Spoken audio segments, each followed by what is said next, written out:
আলহামদুলিল্লাহ নাহমাদুহু ওয়া নাস্তাঈনুহু ওয়া নাস্তাগফিরুহু ওয়া নাউযু বিল্লাহি মিন শুরুরি আনফুসিনা ওয়া মিন সাইয়্যাতি আ'মালিনা মান ইয়াহদিহিল্লাহু ফালা মুযিল্লা লাহু ওয়া মান ইউদ্লিল ফালা হাদিয়া লাহু وأشهد أن لا إله إلا الله وحده لا شريك له وأشهد أن محمدا عبده ورسوله أما بعد فإن خير الحديث كتاب الله وخير الهدي هدي محمد صلى الله عليه وسلم وشر الأمور محدثاتها وكل محدثة بدعة وكل بدعة ضلالة وكل ضلالة في النار. أعوذ بالله السميع العليم من الشيطان الرجيم. بسم الله الرحمن الرحيم.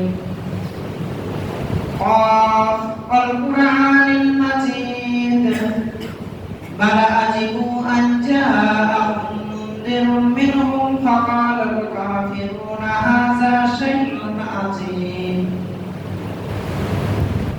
أإذا متنا وكنا ترابا ذلك رجل بعيد قد علمنا ما تنقص الأرض منهم وعندنا كتاب حفيظ.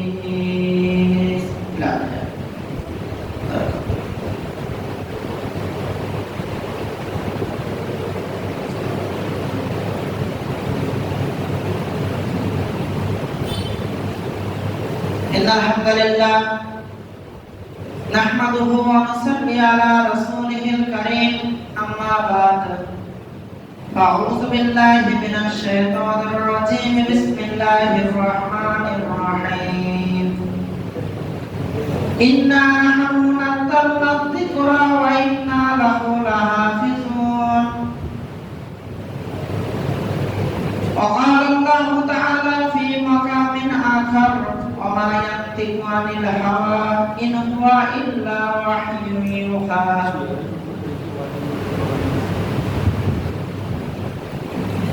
মোহতরম উপস্থিতি, প্রশংসা স্তব স্তুতি গুণগান গুণকীর্তন সে আল্লাহ সুবহানাহু ওয়া তাআলার নিমিত্তে যে মহান রব্বুল আলামিন এই পবিত্র জুমা মসজিদে পবিত্র জুমার সালাত আদায় করার উদ্দেশ্যে এখানে একত্রিত হওয়ার তৌফিক দান করেছেন। আমরা সেই মহান স্রষ্টার শুকরিয়া জ্ঞাপন করতে পারি আলহামদুলিল্লাহ। অতঃপর দরুদ ও সালাম বর্ষিত হোক বিশ্ব মানবতার মুক্তির দূত বিশ্ব নবী জনাবে মুহাম্মদ রাসূলুল্লাহ সাল্লাল্লাহু আলাইহি ওয়াসাল্লামের উপরে। আমরা সকলে বলি আল্লাহুম্মা সাল্লি আলাইহি আল্লাহুম্মা বারিক আলাইহি আল্লাহুম্মা আমিন। মোহতরম উপস্থিতি, আমি আপনাদের সম্মুখে পবিত্র কোরআন মাজিদের দুই জায়গা থেকে দুই টুকরা পেশ করেছি। অতি সংক্ষিপ্ত সময়ে জুমার খুতবা, ইনশাআল্লাহ সেই আয়াতের বিশ্লেষণ করে আমার বক্তব্য শেষ করব। নতুন এলাকা, নতুন মানুষ, ভাষাগত দিক দিয়েও বাংলা ভাষী, সেক্ষেত্রে আমি আপনাদের কাছে অনুরোধ করব যে বিষয়বস্তু খুব মনোযোগ সহকারে শোনার চেষ্টা করবেন, বোঝার চেষ্টা করবেন। তারপরে যদি কোনো রকম কোনো বিষয়ে জানার স্পষ্টতা থাকে ইনশাআল্লাহ সেটা নামাজের পরে আমরা তার পর্যালোচনা করব এবং মূলত আমাদের উদ্দেশ্য হবে আত্মসমালোচনার মাধ্যমে নিজেকে সংশোধন করে নেওয়া। আল্লাহ সুবহানাহু ওয়া তাআলার কাছে দোয়া করছি, আল্লাহ আমাকে সঠিক বলা এবং সেই মোতাবেক আমরা কোরআন ও সুন্নাহকে আঁকড়ে ধরে যেন নিজের সংশোধন আমরা নিজেরাই করে নিতে পারি। আল্লাহ তৌফিক দান করুন। বিষয়বস্তু তবু ক্লিয়ার করাটা আরো আপনাদের কাছে বেশি স্পষ্টতা হবে। আমি যে বিষয়ে আজকে কিছু কথা বলবো সেটা হলো একমাত্র ওহীকেই মানতে হবে। নাজাতের ওসিলা শুধুমাত্র ওহীর মধ্যেই আছে। ইনশাআল্লাহ সে বিষয়ে কিছু কথা বলবো। ওহী আল্লাহ সুবহানাহু ওয়া তাআলার পক্ষ থেকে জিবরিল আমিন মারফত নবী বা রাসূলদের কাছে যেটা প্রেরণ করা হয়েছে সেটা হলো ওহী। আল্লাহ সুবহানাহু ওয়া তাআলা মানব জাতিকে সৃষ্টি করেছেন, আমাদেরকে সৃষ্টি করেছেন। আমরা তার রাস্তা থেকে যাতে ভ্রষ্ট না হয়ে যায়, যুগে যুগে আল্লাহ সুবহানাহু ওয়া তাআলা নবী এবং রাসূল পাঠিয়েছেন। যেভাবে আল্লাহ সুবহানাহু ওয়া তাআলা পবিত্র কোরআন মাজিদে বলেন, ওয়ালাকাদ বাআসনা ফি কুল্লি উম্মাতিন রাসূলা আন ইবুদুল্লাহ ওয়াজতানিবুত তাগুত। তারপরে আল্লাহ সুবহানাহু ওয়া তাআলা নির্দেশ প্রদান করছেন, হে মানব জাতি, আমি তোমাদের কাছে যে নবীকে প্রেরণ করেছি তোমরা তার অনুসরণ করে চলো। এবারে পবিত্র কোরআন মাজিদ বলছেন, আমা আতাকুমুর রাসূলু ফাখুযু আমা নাহাকুম আনহু ফান্তাহু। রাসূল যা কিছু তোমাদেরকে দিয়েছে সেটা গ্রহণ করো, রাসূল যা থেকে মানা করেছে তার থেকে দূরে থাকো। লাকাদ কানা লাকুম ফি রাসূলিল্লাহি উসওয়াতুন হাসানাহ। মুহাম্মদ রাসূলুল্লাহ সাল্লাল্লাহু আলাইহি ওয়াসাল্লাম হলো তোমাদের জন্য উত্তম আদর্শ, উত্তম আইডিয়াল, উত্তম নমুনা। এসব কিছু নিচের জায়গা। এখন আমাদেরকে যে আল্লাহ সুবহানাহু ওয়া তাআলা সৃষ্টি করেছেন, সৃষ্টি করার একটা লক্ষ্য আছে, উদ্দেশ্য আছে। কিসের জন্য? ইবাদতের জন্য। ইবাদত কথা বললেই কিন্তু আমরা প্রত্যেকটা মুসলিম জানি যে আল্লাহ আমাকে সৃষ্টি করেছেন ইবাদতের জন্য। সূরা জারিয়াতের 56 নম্বর আয়াতে আল্লাহ সুবহানাহু ওয়া তাআলা বলেন, ওমা খালাকতুল জিন্না ওয়াল ইনসা ইল্লা লিয়াবুদুন। আমি মানব জাতিকে এবং জিন জাতিকে প্রেরণ করেছি কেন? শুধুমাত্র আমার ইবাদতের লক্ষ্যে। কখন আল্লাহ সুবহানাহু ওয়া তাআলা বলেন সূরা মুলকের 2 নম্বর আয়াতে, আল্লাযী খালাকাল মাউতা ওয়াল হায়াতা লিয়াবলুয়াকুম আইয়ুকুম আহসানু আমালা। আমি মানব জাতিকে সৃষ্টি করেছি, তার সঙ্গে মৃত্যুকে নির্ধারণ করেছি, জীবন ব্যবস্থা দিয়েছি। কেন জানো? লিয়াবলুয়াকুম, তোমাদেরকে পরীক্ষা করা হবে। আইয়ুকুম, তোমাদের মতো কে আহসানু আমালা, ভালো কাজ করে এটা দেখার জন্য। যে ভালো কাজটা আমি করব সেই ভালো কাজটা কি আমি আমার মতো করে করব? যে ইবাদত আমি করব সেই ইবাদত বলে কাকে, এটা আগে আমাদের জানতে হবে। আবাদা ইয়াবুদু ক্রিয়া, ফের আর এই শব্দর যিনি কর্তা, ফাইল, যিনি ইবাদত করেন তাকে বলা হয় আবেদ। আবেদ ব্যক্তি মহান স্রষ্টার সন্তুষ্টির জন্য কাজ করছে, তাহলে আবেদের পরিভাষায় সেই মহান স্রষ্টাকে বলা হয় মাবুদ। আবেদ ব্যক্তি মাবুদের সন্তুষ্টির উদ্দেশ্যে যে কাজটা করে তার নাম হলো ইবাদত। আমি নিজের ইচ্ছায় কোনো কাজ করব সেটা ইবাদত হতে পারে না। আমার বাড়িতে একজন কাজের লোক আছে, সেই কাজের লোক যদি আমার নির্দেশ মতো কাজ করে তাহলে তার প্রমোশন হবে, তার মাইনে সে ঠিকঠাক পাবে। আর যদি আমার নির্দেশের বিপরীত কাজ করে তাহলে কিন্তু প্রমোশন তো দূরের কথা, কাজ থেকে তাকে বিচ্যুতি দিয়ে দেওয়া হয়, ছাড়পত্র দিয়ে দেওয়া হয়। তাহলে আবেদ ব্যক্তি মাবুদের সন্তুষ্টির উদ্দেশ্যে যে কাজটা করবে তার নাম হলো ইবাদত। এর বাইরে যদি নিজের ইচ্ছায়, নিজে ভালো মনে করেছি, নিজের মধ্যে ভালো লেগেছে তাই আমি করছি, এটা ইবাদত হতে পারে। দ্বিতীয় পয়েন্ট এসে যদি কাউকে জিজ্ঞাসা করা হয় তুমি যে এই কাজটা করছো কোথায় পেয়েছো, কেন এই কাজটা করছো, তখন তারা কিন্তু এক কথায় উত্তর বলে শরীয়তে আছে। হুজুরদের কাছ থেকে শুনেছি, মাওলানাদের কাছ থেকে শুনেছি, মাশায়েখদের কাছ থেকে শুনেছি, শরীয়তে আছে। শরীয়ত কাকে বলে? মাশায়েখ বললে শরীয়ত হয়ে যাবে, হুজুর বললে শরীয়ত হয়ে যাবে, আলেম ওলামা বললে শরীয়ত হয়ে যাবে, কোন মানুষ দাওয়াতের নামে কিছু বললে শরীয়ত হয়ে যাবে না। আল্লাহ সুবহানাহু ওয়া তাআলা পবিত্র কোরআন মাজিদ সূরা মুহাম্মদ আয়াত নম্বর 2 এর মধ্যে বলছেন, মানুসিরা আলা মুহাম্মদ, যা কিছু আমি আল্লাহ আমার পক্ষ থেকে মুহাম্মদ সাল্লাল্লাহু আলাইহি ওয়াসাল্লামের উপর অবতীর্ণ করা হয়েছে সেটা হলো শরীয়ত। একটা অবতীর্ণ হতে হবে আল্লাহর পক্ষ থেকে, আর যার উপরে অবতীর্ণ হয়েছে তার নাম হতে হবে মুহাম্মদ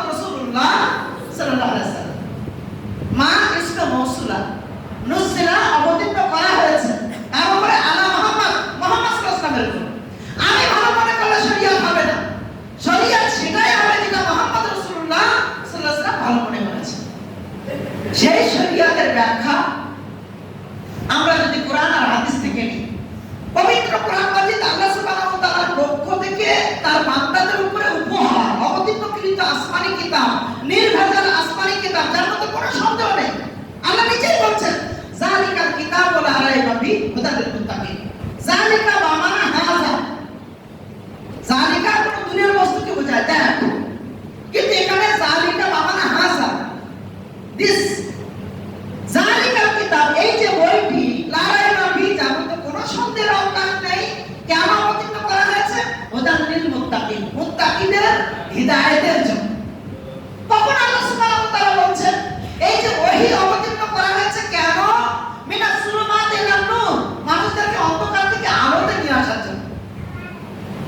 আবার এই কিতাবের ব্যাপারে আল্লাহ সুবহানাহু ওয়া তাআলা বলছেন ইন্না নাহনু নাযালনা যিকরা ওয়া ইন্না লাহু লাহাফিজুন। এই কোরআন মাজিদ আমি আল্লাহ অবতীর্ণ করেছি, আর কিয়ামত পর্যন্ত এই কিতাবের হেফাজতের দায়িত্ব আমি আল্লাহ আমার কাছে। তাহলে সন্দেহের কোনো জায়গা নেই। এতগুলো কথা বলার পর আল্লাহ বলছেন প্রথমত যে নবীকে নির্দেশ প্রদান করা হচ্ছে যে তুমি তোমার উম্মতের কাছে পৌঁছাও, সেই নবীকে বলছেন ইত্তাবি মা উহিয়া ইলাইক মির রাব্বিক, হে মুহাম্মদ সাল্লাল্লাহু আলাইহি ওয়াসাল্লাম, আপনি অনুসরণ করুন যা কিছু আপনার প্রভুর পক্ষ থেকে আপনার উপর অবতীর্ণ করা হয়েছে। প্রথমে আল্লাহর নবীকে নির্দেশ দেওয়া হচ্ছে, তারপরে আবার নবী সাল্লাল্লাহু আলাইহি ওয়াসাল্লামকে আর দ্বিতীয় নির্দেশ, বাল্লিগ মা উনজিলা ইলাইক মির রাব্বিক, নবী আপনি পৌঁছে দিন যা কিছু আপনার প্রভুর পক্ষ থেকে আপনার উপর অবতীর্ণ করা হয়েছে। নবী এবার বলছেন তার বান্দাদেরকে, তার উম্মতিদেরকে, কুল, আল্লাহ বলছেন নবী বলো, মা কুনতু বিদআআ মিনার রাসূল, আমি কোন নতুন রাসূল নই, আমি কোন নতুন রাসূল নই। পূর্বে যেমন নবী এবং রাসূল এসেছে, আমি তাদের মতো একজন রাসূল। আমি জানি না আমার সঙ্গে কি করা হবে, মা আদরি, আমি জানি না যে আমার সঙ্গে কি করা হবে। আমি শুধু তোমাদের কাছে পৌঁছে তোমার জন্য এসেছি। এখানে শেষ হয়নি।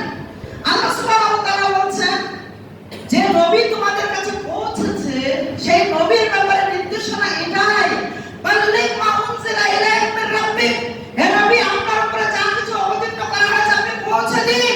যদি আপনি না পৌঁছান তাহলে এটাই প্রমাণিত হবে ফামা বাল্লাগতা রিসালাতা, যে আপনি আপনার রিসালাতের দায়িত্ব পূর্ণ করেন। তার উম্মতিদেরকে সাহস জুগিয়ে আল্লাহ সুবহানাহু ওয়া তাআলা আবার বলছেন ওহীর ব্যাপারে, উম্মতি ওহীর কাছে মাথা নত করতে হবে, কোন রকম সন্দেহ পোষণ করা যাবে না। শুনো, নবী পৌঁছানোর ব্যাপারে কতটা সতর্ক ছিল, তার ব্যাপারে আমি কি নির্দেশনা দিয়েছি শোনো। আল্লাহ সুবহানাহু ওয়া তাআলা বলছেন তানজিলুম মির রাব্বিল আলামিন, এই কোরআন কোথা থেকে এসেছে? নবমণ্ডল ভূমণ্ডলের প্রভুর পক্ষ থেকে এসেছে। ওয়ালাউ তাকাব্বালা আলাইনা বা'দাল আকাবির, নবী যদি নিজের থেকে বানিয়ে কোনো কথা বলতেন, লা আখাযনা মিনহু বিল ইয়ামিন, আমি নবীর ডান হাতটাকে ধরে নিতাম। কে বলছেন? আল্লাহ বলছেন। কার ব্যাপারে বলছেন? নবীর ব্যাপারে বলছেন। সুম্মা লা আতা'আনা মিনহুল ওয়াতিন, তারপরে তার শাহের হাত থেকে কেটে দিতাম। ফামা মিনকুম মিন আহাদিন আনহু হাজিজিন, মুহাম্মাদের সমস্ত ভক্তরা এসে যদি সেটা বাস্তবায়ন করতে চাইতো তাও পারতাম। সম্ভব ছিল? এতগুলো কথা বলার পর আল্লাহ সুবহানাহু ওয়া তাআলা আবার বলছেন, হে আমার বান্দারা, ইত্তাবিউ, তোমরা অনুসরণ করো, মা উহিয়া ইলাইকুম মির রাব্বিকুম, যা কিছু তোমাদের প্রভুর পক্ষ থেকে তোমাদের উপরে অবতীর্ণ করা হয়েছে। অবতীর্ণ কার মাধ্যমে হয়েছে? মুহাম্মদ রাসূলুল্লাহ সাল্লাল্লাহু আলাইহি ওয়াসাল্লামের মাধ্যমে হয়েছে। কথা উপস্থিতি, বুঝলাম ওহীকে মানতে হবে, ওহীর অনুসরণ করতে হবে, কিন্তু যে নবীর আদর্শ মেনে আমি চলবো, সেই নবীর আদর্শের বাইরে কি কোনো নাজাতের রাস্তা আছে? এ ব্যাপারে যদি প্রথমে জিজ্ঞাসা হয়, তাহলে সবার পক্ষ থেকে এই উত্তরটা আসবে যে না, কোনো নাজাতের রাস্তা নেই। একমাত্র মুহাম্মদ রাসূলুল্লাহ সাল্লাল্লাহু আলাইহি ওয়াসাল্লামের রেখে যাওয়া রাস্তাটাই নাজাতের রাস্তা। কিন্তু এ ব্যাপারে আমি আপনাদেরকে সতর্কতামূলক কথা বলছি। আল্লাহর নবী নিজস্ব মতামত যদি কোনোদিন ব্যক্ত করেছেন, সেই মতামতটাকে ওহী হিসাবে ধরা হয়নি।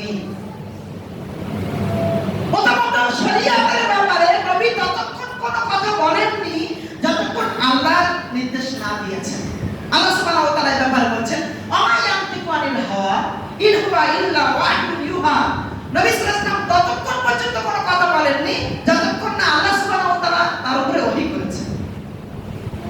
একজন ইহুদি বিদ্বান আল্লাহ নবী সাল্লাল্লাহু আলাইহি ওয়াসাল্লামের কাছে এসে বলছেন, হে মুহাম্মদ সাল্লাল্লাহু আলাইহি ওয়াসাল্লাম, সবচেয়ে উত্তম জায়গা কোনটি? আল্লাহ নবী চুপ আছেন। বলছেন, আমি ততক্ষণ কথা বলবো না যতক্ষণ আল্লাহ সুবহানাহু ওয়া তাআলা আমাকে এই নির্দেশ দিয়ে না পাঠাবেন। জিবরিল আমিন এসেছেন। আল্লাহ নবী জিজ্ঞাসা করছেন, জিবরিল, প্রশ্নকারীর প্রশ্ন সবচেয়ে উত্তম জায়গা কোনটি? জিবরিল বলছেন, সায়েল মানে প্রশ্নকারী, যার কাছে উত্তর জিজ্ঞাসা করছেন তার তুলনায় প্রশ্নকারীর উত্তর বেশি ভালো জানে। তারপর আল্লাহ নবী সাল্লাল্লাহু আলাইহি ওয়াসাল্লাম বললেন না। আল্লাহ নবী সাল্লাল্লাহু আলাইহি ওয়াসাল্লাম চুপ থাকলেন যে আল্লাহ সুবহানাহু ওয়া তাআলার পক্ষ থেকে নির্দেশনা না আসলে আমি বলতে পারবো না। সেই নবী যদি কোনোদিন নিজস্ব মতামত ব্যক্ত করেছেন সেটাকেও শরিয়াত হিসাবে গণ্য করা হয়নি। প্রমাণ সহিহ মুসলিমের হাদিসটা, আল্লাহ নবী একদিন মদিনার রাস্তা দিয়ে যাচ্ছিলেন। মদিনার রাস্তা দিয়ে যেতে যেতে দেখলেন সাহাবা کرامদের একটি দল, তারা খেজুর গাছে পুরুষ এবং মাদা এই ফুলের মতো পরাগ লাগিয়ে দিচ্ছে। আপনাদের এলাকায় শহর এলাকা জানবেন না, কিন্তু চাষি এলাকাতে এখনো যদি পটল চাষ, কুমড়ো চাষ, লাউ চাষ, কাঁকরোল চাষ এগুলো যখন হয় তো এই পরাগ লাগিয়ে দিলে ফলনটা বেশি ভালো হয়, এটা মানুষের ধারণা, এটা করাও হয়। তো খেজুর গাছে পুরুষ ফুলের পরাগ এই মাদা ফুলে লাগিয়ে দিচ্ছে, এটা সাহাবা کرامদেরকে করতে দেখলেন কে? আল্লাহ নবী সাল্লাল্লাহু আলাইহি ওয়াসাল্লাম। তাদের এই কর্ম দেখে আল্লাহ নবী একটু ইতস্তত বোধ করলেন, এখন তোমরা কি করছো? সাহাবা کرامরা উত্তর দিলেন, আল্লাহ নবী, এটা আমরা এই জন্য করছি যাতে করে আমাদের ফলন বেশি ভালো হয়। তা আল্লাহ নবী বললেন, আমার তো মনে হয় এটা করে কোনো লাভ হবে না। আল্লাহ নবীর ইতস্তত বোধের পরে সাহাবা کرامরা কোনো কাজ করবেন এটা কি ভাবা যায় না? সাহাবা کرامরা বলছেন, নবী যে ব্যাপারে ইতস্তত বোধ করেছেন সে ব্যাপারে আমরা কিভাবে এগিয়ে যেতে পারি? না, এই কাজ করে কোনো উপকার নেই। নবীর এই ইতস্তত বোধের কারণে তারা তাদের কর্মটাকে ছেড়ে দিল। সিজন শেষ হয়ে গেল, ফলন কম হলো। সাহাবীদের মধ্যে কেউ কেউ আল্লাহ নবীর কাছে গিয়ে বলছেন, আল্লাহ নবী, আপনার যে ইতস্তত বোধের কারণে আমরা ওই পরাগ লাগানোর কাজটাকে ছেড়ে দিয়েছিলাম, এবার আমাদের ফলন হয়নি বললেই চলে। সহিহ মুসলিমের হাদিস। আল্লাহ নবী সাল্লাল্লাহু আলাইহি ওয়াসাল্লাম বলছেন, চাষাবাদের ব্যাপারে তোমরা আমার চেয়ে অনেক বেশি অভিজ্ঞ। চাষাবাদের ব্যাপারে তোমরা আমার চেয়ে অনেক বেশি অভিজ্ঞ, কিন্তু শরীয়তের ব্যাপারে যতক্ষণ পর্যন্ত কোনো কাজ করা যাবে না ততক্ষণ আমি মুহাম্মদ সাল্লাল্লাহু আলাইহি ওয়াসাল্লাম না বলবো, কিন্তু চাষের ব্যাপারে তোমরা অভিজ্ঞ, তোমরা যেটা ভালো না সেটা তোমরা করতে পারো। তাহলে আল্লাহ নবী একটা মতামত পেশ করেছিলেন। আল্লাহ নবীর দুনিয়াবি কোনো মতামত যদি শরীয়ত হতো তাহলে এই ব্যাপারে আল্লাহ নবী আবার তাদেরকে এখতিয়ার দিতেন। আর একটা প্রমাণ দিতে পারেন, ইতিপূর্বে আমি অনেক জায়গায় বক্তব্যে বলেছি, একটা বাস্তবতা আছে, যদি এখান থেকে আমরা শিক্ষা নিই যথেষ্ট হবে। কৃতদাস বা দাসী তাদের মধ্যে যদি বিবাহ হয় তাহলে শরীয়তের নিয়ম হলো তাদের মধ্যে কেউ যখন স্বাধীন হয়ে যাবে তখন তাদের এখতিয়ার থাকবে যে তারা তাদের বিবাহের সম্পর্ক রাখবে কি রাখবে না। একজন কৃতদাস যার নাম মুকিস আর একজন কৃতদাসী যার নাম বারিরা। মুকিসের সঙ্গে বারিরার বিবাহ হয়েছিল। আয়েশা রাদিয়াল্লাহু আনহা যখন বারিরাকে স্বাধীন করে দিলেন তখন মুকিস মদিনার অলিতে গলিতে রাস্তায় রাস্তায় ঘুরে বেড়ায় আর চোখে পানি ঝরাতে থাকে। একবার ওমর রাদিয়াল্লাহু তাআলা আনহুর কাছে, একবার আল্লাহর নবীর কাছে বারবার এসে বলতে থাকে যে আপনি একটু বলুন যাতে করে বারিরা আমার ঘর করে আমাকে ছেড়ে পালিয়ে না যায়। এটা ছেলে স্ত্রীর প্রতি ভালোবাসা। মুকিসের বারবার কান্না করার ফল কি হলো? আল্লাহর নবী বারিরাকে ডেকে বললেন, বারিরা, তুমি পারলে মুকিসের ঘর করো, তোমার জন্য পাগল। মদিনার অলিতে গলিতে ঘুরছে আর চোখের পানি ঝরাচ্ছে, চোখের অশ্রু ঝরাচ্ছে। বারিরা আল্লাহ নবী সাল্লাল্লাহু আলাইহি ওয়াসাল্লামের এই পরামর্শ শুনে দাঁড়িয়ে দায়িত্বহীন ভাষায় বললেন, আল্লাহ নবী, যে কথাটা আপনি বললেন মুকিসের কাছে ফিরে যাওয়ার কথা, এটা কি আপনার নিজস্ব মতামত না আল্লাহ সুবহানাহু ওয়া তাআলার নির্দেশ? আল্লাহ নবী বললেন, এটা আমার নিজস্ব মতামত। বাড়িরা বললেন, আমি আপনার মতামত দিতে পারব।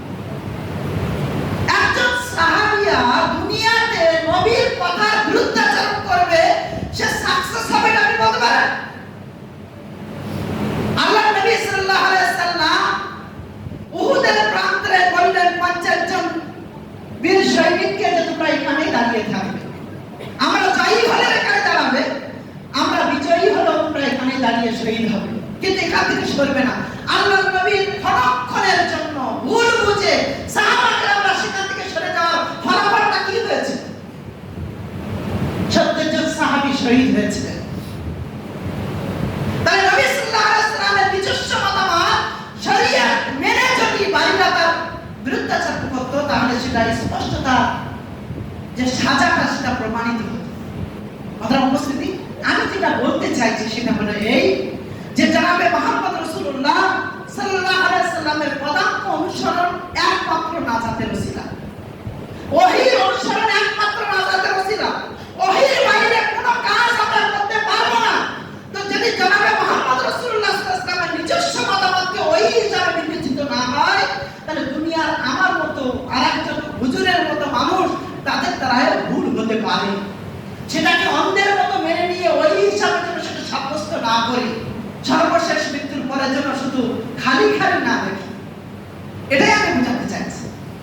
যুগে যুগে যদি দেখেন সাহাবা কেরামদের মতো ভুল হয়েছে, হতে পারে, না হওয়ার কোনো বিষয় নেই, তার অনেক প্রমাণ দেওয়া যাবে, এবং সব সমস্যার সমাধান যে ওহী সেটা আমি প্রমাণ দিয়ে আমার বক্তব্য শেষ করব ইনশাআল্লাহ।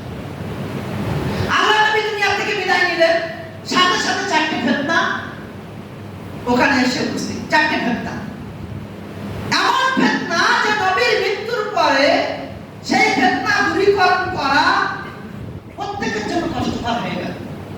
আজকের দিনেও দেখবেন কেউ যখন মারা যায়, কোনো বিশেষ ব্যক্তি, তো তার লাশ 3 দিন ফেলে রাখা হয়। নাউজুবিল্লাহ, এটা তো ঠিক নয়, আদৌ এটা শরীয়তের পরিভাষা নয়। আল্লাহ নবী সাল্লাল্লাহু আলাইহি ওয়াসাল্লাম বলছেন, তোমাদের মধ্যে যখন কেউ মৃত্যুবরণ করবে দ্রুত তার দাফনের ব্যবস্থা করো, কারণ সে যদি ভালো রূহ হয় তাহলে সে তার জান্নাতের নিয়ামত ভক্ষণ করবে, আর যদি মন্দ হয় তাহলে তাকে বাড়িতে রেখে কেন আযাবের জায়গা তৈরি করছে। এরপরে আমরা দেখেছি যে কোন কোন বিশেষ ব্যক্তির 3 দিন পর্যন্ত লাশ ফেলে রাখা হয়। কেন? তারা বলে মুহাম্মদ রাসূলুল্লাহ লাশ 3 দিন পড়েছিল, তাই সেই নিয়ম মেনে 3 দিন ফেলা। নাউজুবিল্লাহ।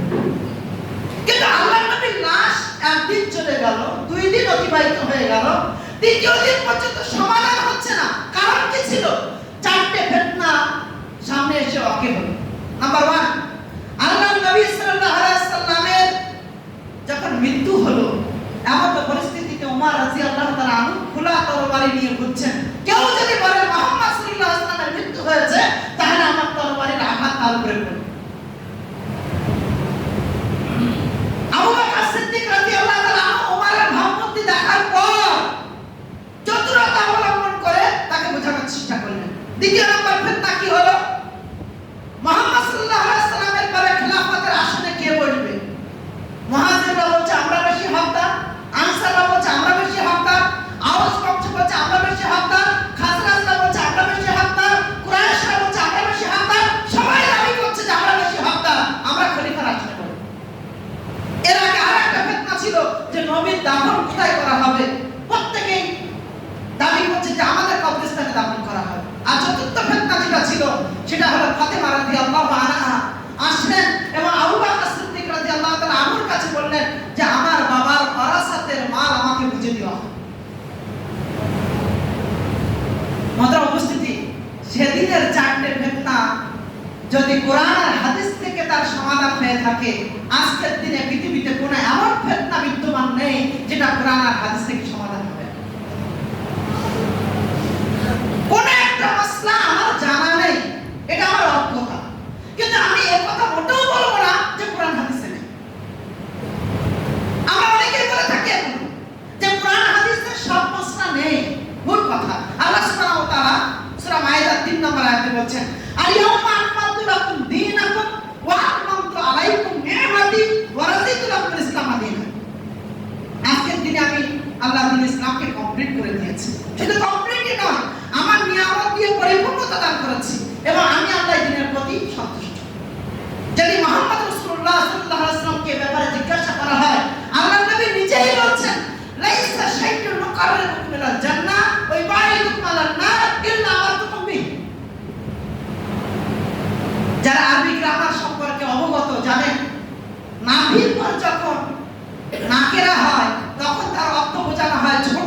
ছোট বিষয়। আল্লাহ নবী বলছেন ছোট থেকে ছোট এমন কোন বিষয় যা তোমাদের জান্নাতের নিকটবর্তী নিয়ে যাবে, জাহান্নাম থেকে দূরে রাখবে, আমি মুহাম্মদ সাল্লাল্লাহু আলাইহি ওয়াসাল্লাম সব বলে দিয়েছি।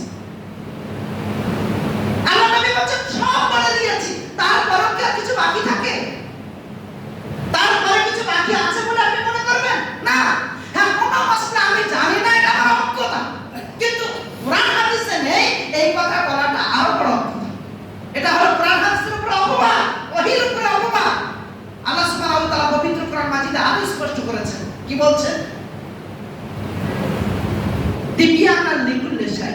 আমি কোরআন মাজিদকে স্পষ্টভাবে বর্ণনা করে দিয়েছি, সব বিষয় বর্ণনা করে দিয়েছি, খোলামেলা বর্ণনা করে দিয়েছি, আর কিছু বাকি নেই।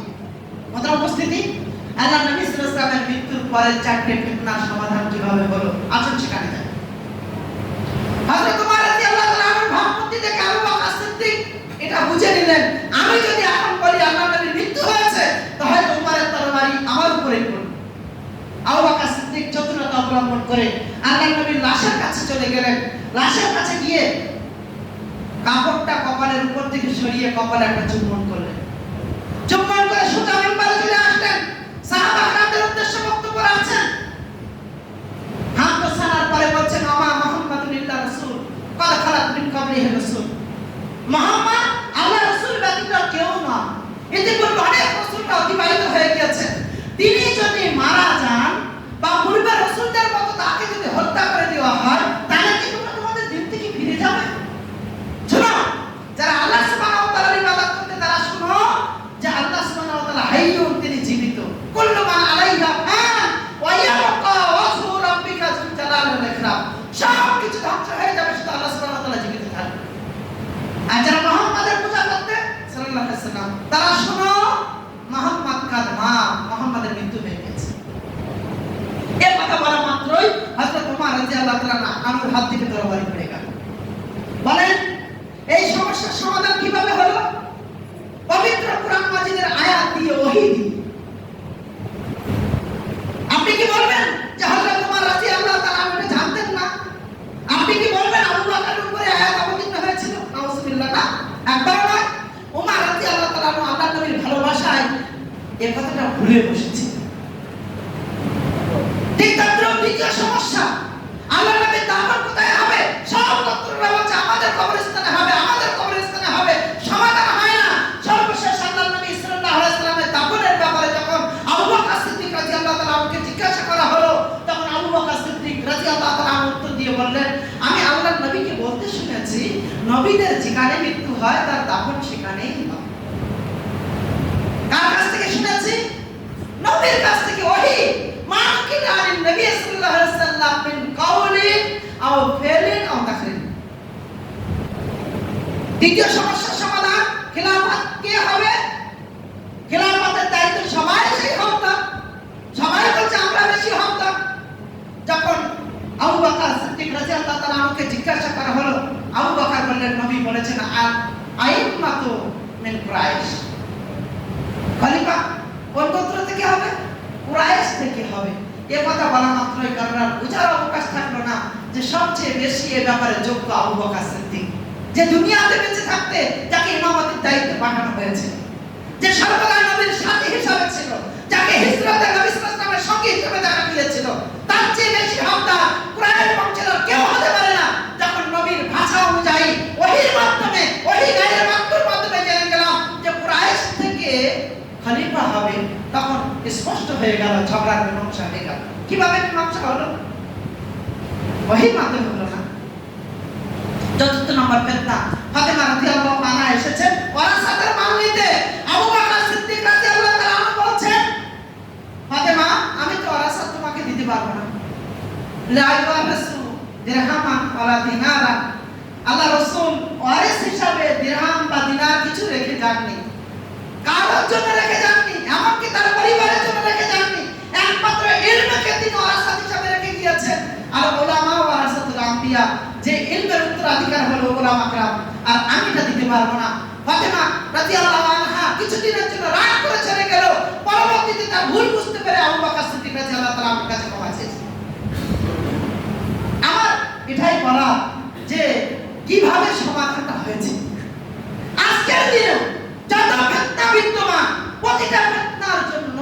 পবিত্র কোরআন এবং হাদিস যথেষ্ট। আল্লাহ নবী সাল্লাল্লাহু আলাইহি ওয়াসাল্লাম বিদায় হজ্জে বলেছিলেন, তারাকতু ফীকুম আমরাইন, আমি তোমাদের কাছে ছেড়ে গেলাম দুটো জিনিস, লান তাজিল্লু, কোনদিন ভ্রষ্ট হবে না, মা তামাসসাকুম, যতদিন ধরে রাখবে, বিহিমা, কটা জিনিসকে? দুটো জিনিসকে, একটা পবিত্র কোরআন আর একটা হাদিস। সর্বশেষ জেহেরি নামাজ। জেহেরি নামাজ বলতে উচ্চ স্বরে কেরাত সম্পূর্ণ নামাজ। আল্লাহ নবীর জীবনের সর্বশেষ জেহেরি নামাজ যেটা পড়েছিলেন সেটা হলো বৃহস্পতিবারের দিন মাগরিবের নামাজ। তারপরে নবী আর জেহেরি নামাজ পড়তে পারেননি, সিররি নামাজ পড়িয়েছেন বা পড়েছেন। কিন্তু উচ্চ স্বরের শেষ নামাজ ছিল বৃহস্পতিবারের দিন মাগরিবের নামাজ। সেই মাগরিবের নামাজের দ্বিতীয় রাকাতের শেষ কিরাত এটাই ছিল, হাবে আইয়া হাদিসিন বাদাহু ইউমিনুন। এই কোরআনের পরে, এই হাদিসের পরে তোমরা কিসের অপেক্ষা করছো? যার উপরে ঈমান আনবে, কিসের অপেক্ষা করছো? কোরআন আর হাদিস হলো একমাত্র সমাধান। এখন রইল আমরা কি কেউ ভুলের মধ্যে? আমরা তো ভুল হতে পারে আমাদের দ্বারা, মানুষ হিসেবে প্রত্যেকের ভুল আছে। তাহলে আমরা অন্ধভক্ত না হয়ে আমরা কোরআন আর হাদিসের কাছে যদি ফিরে আসি, সমাধান হবে। পৃথিবীর নবীদের পরে সর্বশ্রেষ্ঠ ব্যক্তির নাম কি? আবু বকর সিদ্দিক রাদিয়াল্লাহু তাআলা।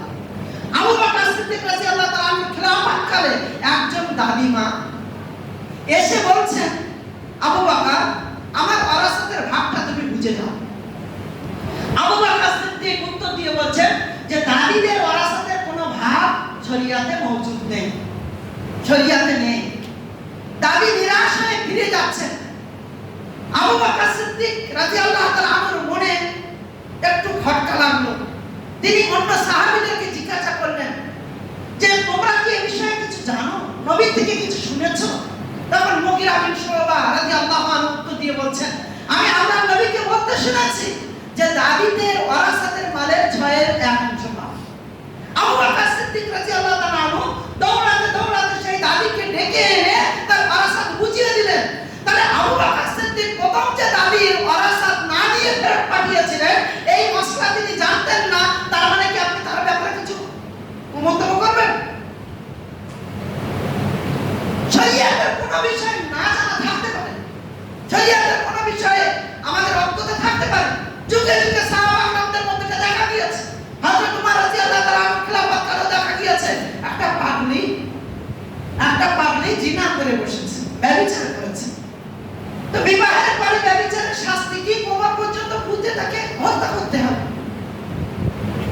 হযরত উমর রাদিয়াল্লাহু তাআলা ফয়সালা শুনিয়ে দিলেন যে শুক্রবারের দিন জুমার পরে ওকে রজম করা হবে। রজমের জন্য সবাই প্রস্তুত।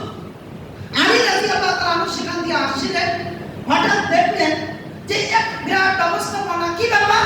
ওই পাগলি ও ব্যভিচার করেছে, তাই ওকে রজম করতে হবে। আলী রাদিয়াল্লাহু তাআলা বললেন, দাঁড়াও, আমি একটু দেখি কে ফয়সালা দিল। আমিরুল মুমিনিন হযরত উমর রাদিয়াল্লাহু তাআলা, তোমার লোক আমি এখনি আসি।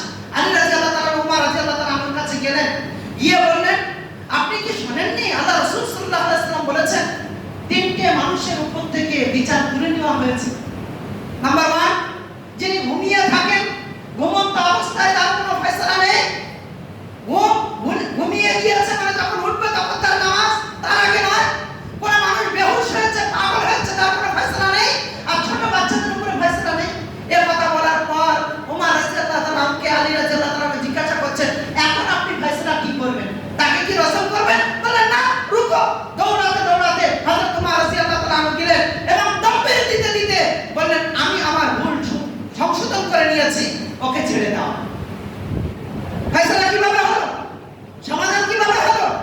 ভুল যে করতে পারে, কালকে রাতে যে ভুল হতে পারে, এটাও প্রমাণিত হলো।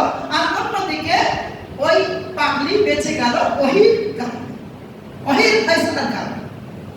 সেই ফয়সালা যদি প্রতিটা আমিরুল মুমিনিন, 4জন আশরায়ে মুবাশশিরা, 4জন খলিফায়ে রাশিদিনের জীবনে দেখতে পারেন, অন্যান্য সাহাবীদের জীবনে দেখতে পারেন। হযরত উসমান রাদিয়াল্লাহু তাআলা আনহুর খিলাফতকালে একটা মহিলার 6 মাসে বাচ্চা হয়েছে।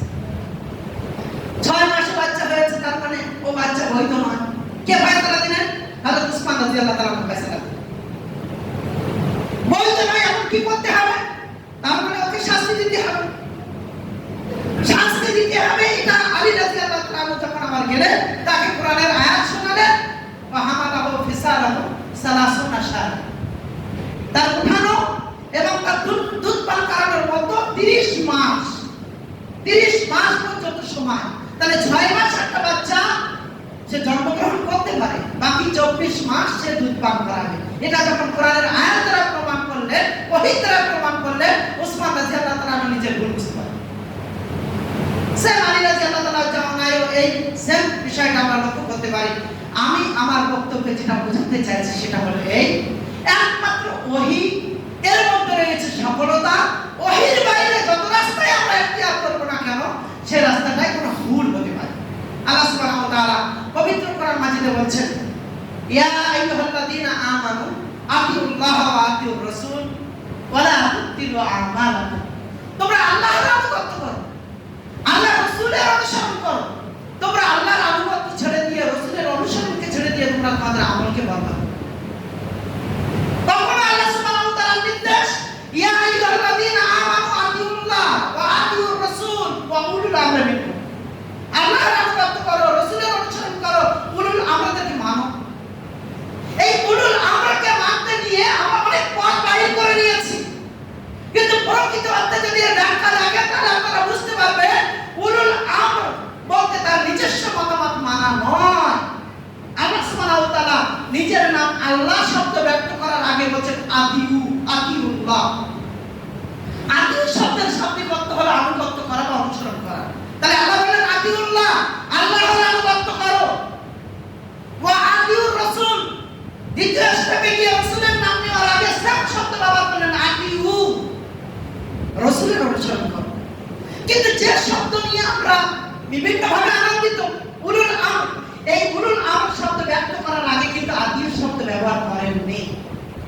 তার অর্থ কি, উলুল আমর যদি আল্লাহর নির্দেশ অনুযায়ী, রাসূলের পদ্ধতি অনুযায়ী কোনো কথা বলে তাহলে সেটাকে গ্রহণ করো। এরপরে স্তব্ধ হয়ে যাননি। আল্লাহ সুবহানাহু ওয়া তাআলা বলেন, হাইতানাযাতুম বিশাইইন ফারদ্দু ইলাল্লাহি রাসূল। শুনো, উলুল আমর বুঝাতে গিয়ে, বলতে গিয়ে যদি তার দ্বারা কোনো মিস্টেক হয়ে যায়, ভুল হয়ে যায়, তাহলে তোমরা কি করবে? আল্লাহর আদালতে ফিরে আসবে, রাসূলের আদালতে ফিরে আসবে, অর্থাৎ ওহী দিয়ে ফয়সালাটা করে নেবে। উলুল আমরের কাছে ফিরে যাবে না, তাহলে ঝগড়াটা বেশি হয়ে যাবে। ভারতবর্ষের প্রখ্যাত মুহাদ্দিস এবং উপমহাদেশের সবচেয়ে যার বেশি খিদমত, এটা আমার বক্তব্যের শেষ কথা, জুমার খুতবা আমি লম্বা করব না, একটু ধৈর্য ধরে 1 মিনিট কি 2 মিনিটের মতো। শাহ ওয়ালিউল্লাহ মুহাদ্দিস দেহলভী, যার ব্যাপারে আমরা সবাই অবগত। শাহ ওয়ালিউল্লাহ মুহাদ্দিস দেহলভী যখন হজ করতে গিয়েছিলেন, হজ করতে গিয়ে দেখলেন মসজিদে হারামে বা মসজিদে নববীতে মাশায়েখরা দার্স দিচ্ছে। আজকের দিনেও যারা উমরা বা হজ করতে গিয়েছেন আপনারা জানেন যে মসজিদে হারামে বা মসজিদে নববীর সমস্ত খাম্বাগুলোর পাশে পাশে একজন শিক্ষক দার্স দিয়ে থাকে। তখন সেই ব্যবস্থা ছিল। আবু তাহের মুহাম্মদ আল-কুরদি রাহিমাহুল্লাহ, তিনি ক্বালা রাসূলুল্লাহ সাল্লাল্লাহু আলাইহি ওয়াসাল্লামের কথা বারবার বলছেন, বারবার প্রতিটা শব্দ বলছেন আর বলছেন ক্বালা রাসূলুল্লাহ। শাহ ওয়ালিউল্লাহ মুহাদ্দিস দেহলভী উপমহাদেশে ক্বালা রাসূলুল্লাহ শব্দ খুব কম শুনেছেন। আজকে তারই লিখিত বই আপনি উঠান, তিনি শুনেছিলেন বিভিন্ন মানুষের উদ্ধৃতি, বিভিন্ন বড় বড় আইম্মাদের উদ্ধৃতি। কখনো শুনেছেন ক্বালা আবু হানিফা, কখনো শুনেছেন ক্বালা মালিক, কখনো শুনেছেন ক্বালা শাফি, কখনো শুনেছেন ক্বালা আহমদ ইবনে হাম্বল, কখনো শুনেছেন ক্বালা সুফয়ান, কখনো শুনেছেন ক্বালা ইয়াকুব, কখনো শুনেছেন ক্বালা ইউসুফ, এমন অনেক কথা শুনেছেন। কিন্তু ক্বালা রাসূলুল্লাহ এজন্য বারবার টাকরানো একটা শব্দ বারবার তার কানে আসছে। তিনি আস্তে আস্তে ওই মজলিসের দিকে এগিয়ে গেলেন। 14 মাস ধরে সেই মজলিসে বসলেন। 14 মাস সেই মজলিসে বসে হাদিসের পাঠ গ্রহণ করলেন, ওহীর নির্দেশনাকে গ্রহণ করলেন। তিনি যখন 14 মাস পরে দেশে ফিরছেন, তখন তার শায়েখকে বলছেন, শায়েখ আমি এগুলো নিয়ে এসেছিলাম, এগুলো ফেলে রেখে আমি ক্বালা রাসূলুল্লাহ নিয়ে উপমহাদেশে ফিরে যাচ্ছি। আর সেই ক্বালা রাসূলুল্লাহ এটা মানুষের মধ্যে এমন আকার ধারণ করলো যে হাদিসের খিদমতে আজকের দিনেও, আজকে উপমহাদেশের খিদমতকে অস্বীকার করা যাবে না। সহিহ বুখারীর ভাষ্য আল্লামা ইবনে হাজার আসকালানির ফাতুল বারী দিয়ে যেমন আমি উপকৃত হচ্ছি, অন্যান্য হাদিস গ্রন্থের খিদমত কিন্তু উপমহাদেশে যদি আবু দাউদের ভাষ্য দেখেন আউনুল মাবুদ উপমহাদেশের ব্যক্তি শামসুল কাজিমাবাদী, যদি তিরমিজির ভাষ্য দেখেন তহফাতুল আওয়াজি উপমহাদেশের ব্যক্তি আব্দুর রহমান মুবারাকপুরি, যদি মিশকাতের ভাষ্য দেখেন মিরাতুল মাফাদি উপমহাদেশের ব্যক্তি উবাইদুল্লাহ রহমান মুবারাকপুরি, যদি বুখারীর সিরাত লক্ষ্য করেন তাহলে উপমহাদেশের ব্যক্তিত্ব তার নাম হলো আব্দুস সালাম মুবারাকপুরি। আমরা এদের দেখেছি। এক কথায় আমি বলতে চাইছি এটাই যে ওহীর কাছে যখন ফিরে এসেছে সেই ওহীর মাধ্যমে ব্যাপক একটা কাজ হচ্ছে। আর পৃথিবীতে ঐক্য তখনই সম্ভব যখন আপনি ওহীর কাছে ফিরে আসবেন। আপনি আপনার মতামত ব্যক্ত করার অধিকার রাখতে পারেন, কিন্তু আপনার মতামতকে বাস্তবায়ন করার প্রচেষ্টা করলে কোনোদিন সমাজে ঐক্য হবে না, বরং সমাজে ফাটল হবে। তাহলে দুনিয়াতে ঐক্য যদি করতে হয় তাহলে আমাকে ওহীর মাধ্যমে করতে হবে, কোরআন আর সুন্নাহকে বাস্তবায়নের মাধ্যমে করতে হবে। আর আখিরাতের সফলতা পেতে গেলে আমাকে ওহীর কাছে ফিরে যেতে হবে। কারণ আল্লাহ রাসূল সাল্লাল্লাহু আলাইহি ওয়াসাল্লাম বলেন, মান আমিলা আমালান লাইসা আলাইহি আমরুনা ফাওয়ারাতুন, এমন কোন আমল যেটা তোমরা করো সেই আমলের কথা আমি মুহাম্মদ সাল্লাল্লাহু আলাইহি ওয়াসাল্লাম আমার নির্দেশনা যদি না থাকে তাহলে সেটা বাতিল। আয়েশা রাদিয়াল্লাহু আনহা বলেন, মান আহাদাসা ফি আমরিনা হাযা মা লাইসা মিনহু ফাওয়ারাতুন, এমন কোন নতুন কাজ যেটা তোমরা করছো আমল হিসাবে, সেখানে যদি মুহাম্মদ সাল্লাল্লাহু আলাইহি ওয়াসাল্লামের নির্দেশনা না থাকে সেটা বাতিল। এখানে শেষ নয়, আজকে বিভিন্ন ভাবে যে বলছি যে আমি শুনেছি এটা হাদিস, শোনার কথাও যে হাদিস নয় সেটাকে আপনাকে বাস্তবায়ন করতে হবে এবং নিজের জীবনে সেটা প্রতিষ্ঠা করতে হবে। আল্লাহ রাসূল বলেন, কাফা বিল মারই কাযিবান হাদিসা বিকুল্লি মাসামিয়া, প্রত্যেকটা শোনা কথা যাচাই বাছাই না করে সেটা বর্ণনা করা বা সেটার প্রতি আমল করা মিথ্যাবাদী হওয়ার জন্য যথেষ্ট। অন্যত্র আল্লাহ রাসূল বলেন, মান কাযিবা আলাইয়া মুতাআম্মিদান ফালিয়াতাবাহু মাকআদা মিনান নার, যে ব্যক্তি আমি মুহাম্মদ সাল্লাল্লাহু আলাইহি ওয়াসাল্লাম আমার নামে কথা তৈরি করবে, কথা তৈরি করে মানুষদেরকে শোনাবে, তার প্রতি আমল করবে, সেজন্য তার ঠিকানা জাহান্নাম হবে।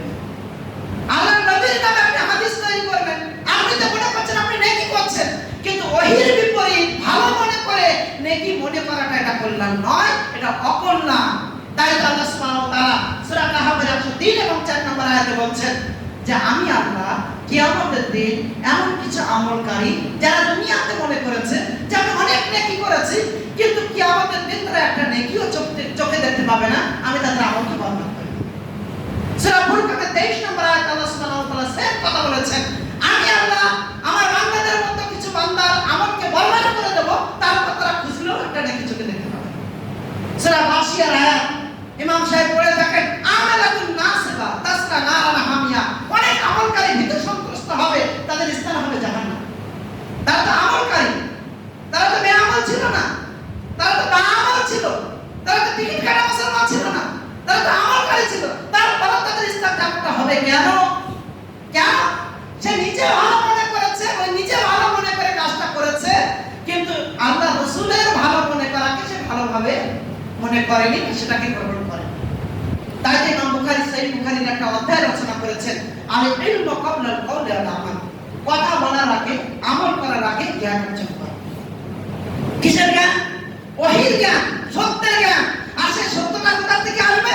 আল হাক্কু মির রাব্বিকুম, সত্য তোমার প্রভুর পক্ষ থেকে আসবে, সত্য আল্লাহ সুবহানাহু ওয়া তাআলার পক্ষ থেকে আসবে, এর বাইরে সত্য হতে পারে না। মানুষের কথার মধ্যে সত্য মিথ্যার মিশ্রণ থাকতে পারে, কিন্তু একমাত্র ওহী এটাই সত্য, ওহীর মধ্যে কোনো সন্দেহের অবকাশ নেই। আল্লাহ সুবহানাহু ওয়া তাআলা যেন আমাদের প্রত্যেককে পবিত্র কোরআন এবং সুন্নাহ অনুযায়ী জীবন যাপন করার তৌফিক দান করেন। আমিন। আল্লাহ আমাদের জীবনের সমস্ত সমস্যা আমরা যেন কোরআন আর সুন্নাহ দিয়ে তার সমাধান করতে পারি এবং সেগুলো যেন নিজের জীবনে বাস্তবায়ন করতে পারি, তাই তৌফিক দান করেন। আমিন। আল্লাহ আমরা শরীয়তকে আগে বুঝবো, জানবো, তারপরে যেন সেই শরীয়তের সঠিক বিশ্লেষণ নিজের জীবনে বাস্তবায়ন করতে পারে, তাই তৌফিক দান করেন। আমিন। আল্লাহ আমাদের মধ্যে যারা মৃত্যুবরণ করেছেন, আল্লাহ তাদের ভুল ত্রুটিকে ক্ষমা করে দিয়ে তাদেরকে ইলিমে জান্নাত দান করেন। আমিন। আল্লাহ আমরা যতদিন বেঁচে আছি আমরা যেন ঈমানের হালাতে বেঁচে থাকতে পারি, মৃত্যুর পরে আমরা যেন ইলিমে জায়গা করে নিতে পারি, তাই তৌফিক দান করেন। আমিন। আল্লাহ আমাদের মধ্যে যারা ঋণগ্রস্ত, আল্লাহ তুমি তাদের ঋণ থেকে উদ্ধার দান করেন। আমিন। আল্লাহ বিশ্বের মুসলিম যারা বিভিন্ন কষ্টের মধ্যে আছে, আল্লাহ তুমি তাদেরকে হেফাজত দান করেন। আমিন। আমরা যতদিন বেঁচে থাকবো ঈমানের হালাতে এই মাটিতে শান্তিপূর্ণভাবে বেঁচে থাকতে পারি এবং ঈমান নিয়ে জীবন যাপন করতে পারি, আল্লাহ তৌফিক দান করেন। আমিন। মৃত্যুর পরে আমরা যেন কালেমা লা ইলাহা ইল্লাল্লাহ সাথে নিয়ে ইলিমে জায়গা করে নিতে পারি, আল্লাহ তৌফিক দান করেন। আমিন। আল্লাহ আমাদের মধ্যে যারা ঋণগ্রস্ত আল্লাহ তুমি তাদের ঋণ থেকে উদ্ধার দান করো আমিন রব্বানা তাকাব্বাল মিন্না ইন্নাকা আনতাস সামিউল আলিম ওয়া তুব আলাইনা ইন্নাকা আনতাত তাওয়াবুর রহিম সুবহানা রাব্বিকা রাব্বিল ইজ্জাতি আম্মা ইয়াসিফুন